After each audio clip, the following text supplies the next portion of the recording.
وقت بخیر. من صابر فتاحی هستم، اینجا هوملیبار. امروز می‌خوایم نوشیدنی مخصوص کریسمس درست بکنیم. اسمش از کریسمس میموسا. میموسا نوشیدنی‌های الکلی گازداری هستن که عموماً بر پایه شامپاینن. البته ما می‌خوایم از شامپاین بدون الکل استفاده کنیم. سریع بریم سراغش. خب تو گیلاس شامپاین فلو سرو میشه، اما قبلش لبای گیلاس رو به عسل یا سیروپ ذرت آغشته کنید و به شکر بزنید که طعم برفی بگیره. گیلاس رو یکم سرخالی پر کنید. چند تا دونه انار،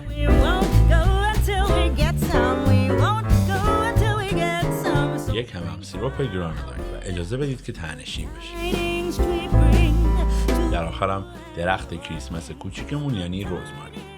کریسمس مبارک.